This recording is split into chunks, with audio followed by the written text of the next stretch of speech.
हज़रत कासिम इब्ने मूसा काजिम अलैहिस्सलामના રોજા મુબારકની શહેરમાં આવીને બેઠા છીએ તો હઝરત કાસિમ સાતમા ઇમામના ફરજંદ અને હઝરત ઇમામ રઝાના સગા ભાઈ છે. આપનો મર્તબો એટલો મહાન છે કે ખુદ ઇમામ રઝા अलैहिस्सलामे फरमाव्યું કે કોઈ મારી ઝિયારત ન કરી શકે અને મારા ભાઈ કાસિમની ઝિયારત કરે તો તેને મારી ઝિયારત કર્યા બરાબર ગણાશે. આ હદીસ જનાબે કાસિમના રોજાના મુખ્ય દરવાજા પર અરબી ભાષામાં સોનેરી અક્ષરોમાં લખેલી છે.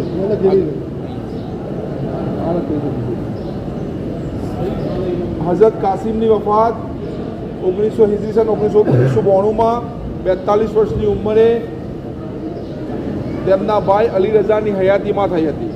હઝરત કાસિમનો સોનેરી રોજો ગુંબઝ બે મિનારાવાળો આલિશાન રોજો આપણે હિલ્લાની અંદર અહીંયા ઈરાક શહેરના હિલ્લામાં છીએ અને આ જગ્યાને મદીનાતુલ કાસિમ કહેવામાં આવે છે, એટલે કાસિમનું શહેર તરીકે ઓળખવામાં આવે છે. હવે જનાબે કાસિમ ઇબ્ને મૂસા કાઝિમનો કિસ્સો કેવી રીતે આ જગ્યા ઉપર આવ્યા તો એના વિશે આપણે ટૂંકમાં જાણી લઈએ કે ઇમામ મૂસા કાઝિમના ફરજંદ ઇમામ અલી રઝાના સગા ભાઈ જનાબે કાસિમ ઇબ્ને મૂસા તેમના વાલિદની શહાદત પછી મદીનાથી કુફા રહેવા આવ્યા.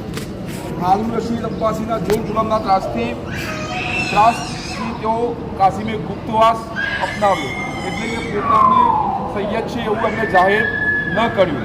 અને એક દિવસે તેઓ પોતાનો જીવ બચાવવા માટે નહેરે ફુરાત પાસે આવેલા એક સ્થળે આવી પહોંચ્યા.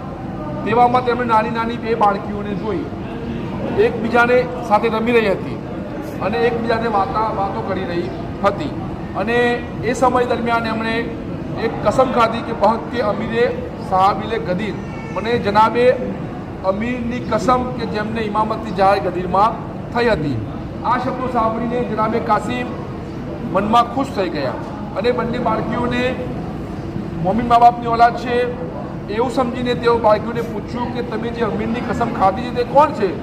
તો છોકરીઓએ કહ્યું કે તેઓ હસનૈન કરીમૈનના વાલિદ અબુલ હસન અલી ઇબ્ન અબી તાલિબ અલૈહિસ્સલામ છે. સલવાર જનાબે કાસિમ વળી બહુ ખુશ થઈ ગયા અને હું મારા બાપ દાદાઓના દોસ્તોની પાસે આવ્યો છું. તો હઝરત કાસિમે કહ્યું મને તમારા કબીલાના સરદારની પાસે લઈ જાઓ અને એમની મુલાકાત કરાવો. તો બાળકીઓએ કહ્યું કે મારા વાલિદ જ કબીલાના સરદાર છે. તો પછી તો તે બંને બાળકીઓ જનાબે કાસિમને પોતાની પાસે સાથે લઈ ગઈ અને પોતાના વાલિદની પાસે મુલાકાત કરાવી અને 3 દિવસ સુધી જનાબે કાસિમે મહેમાન રહ્યા.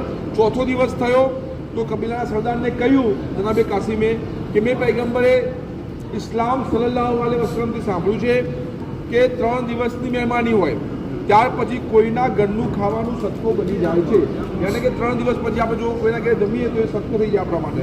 તો એટલા માટે હું આપનો ઘરનો સત્કો ખાવાનો પસંદ કરતો નથી, કારણ કે પોતે સૈયદ છે એટલે કહે ના પોતાની જાત જાહેર ના કરી એમને હું સૈયદ છું.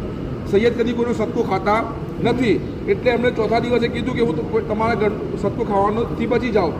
તો કબીલાના સરદારે એવું કહ્યું કે હું આપને માટે કોઈ કામ શોધી આપીશ. જનાબે કાસિમે ફરમાવ્યું કે આપ મને આપની બેઠકમાં પાણી પીવડાવવાનું જવાબદાર લોકોને પાણી પાવું. તો કબીલાના સરદારે તે વાતને સ્વીકારી લીધી અને જનાબે કાસિમે પાણી પાવાની જવાબદારી એમણે એમના કુટુંબની અંદર લઈ લીધી. એક દિવસે રાતના સમયે કબીલાનો સરદાર અડધી રાત્રે ઘરની બહાર નીકળ્યો અને તેને જોયું કે જનાબે કાસિમ અલ્લાહની બંદગીમાં તલ્લીન છે અને તેઓ અલ્લાહની સાથે મુનાજાત એટલે અલ્લાહ સાથે ની તારીફ કરી રહ્યા છે અને અલ્લાહની દુઆઓ માગી રહ્યા છે અને અલ્લાહનો જિક્ર કરી રહ્યા છે. આજુબાજુ શું ચાલી રહ્યું છે એનું ભાન પણ એમને નહોતું. તો જનાબે કાસિમની આવી સ્થિતિ જોઈ કબીલાનો સરદાર બહુ ખુશ થઈ ગયા અને પ્રભાવિત થઈ ગયા એમના અખલાકોથી.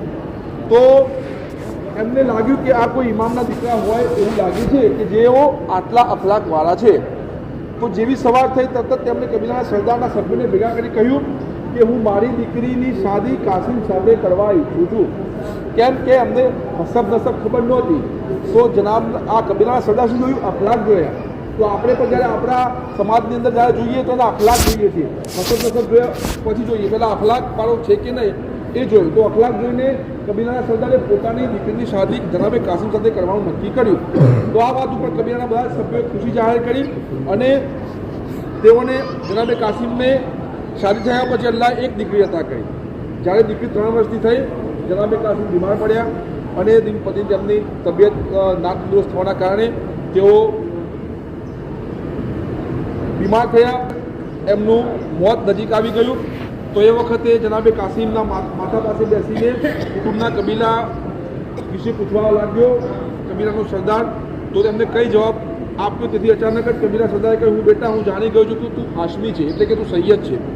જનાબ હઝરત કાસિમે ફરમાવ્યું કે હા, હું ઇમામ મૂસા કાઝિમનો ફરજંદ છું. આટલું સાંભળતાની સાથે કબીલાનો સરદાર પોતાનું માથું તૂટવા લાગ્યો કે હાય, હું મારી બેઠકમાં આપને પાણી પાનાર બિસ્તી તરીકે કામ લેતો હતો. તો ઇમામ મૂસા કાઝિમને શું મોઢું બતાવીશ? જનાબે કાસિમે ફરમાવ્યું, આપે મારી ઘણી બધી આગતા સ્વાગતા કરી છે. ઇન્શાઅલ્લાહ અલ્લાહ તમને જન્નતમાં ઘણો મોટો દરજ્જો આપશે અને આપની શફાત કરશે. આટલું સાંભળ્યા પછી દુનિયા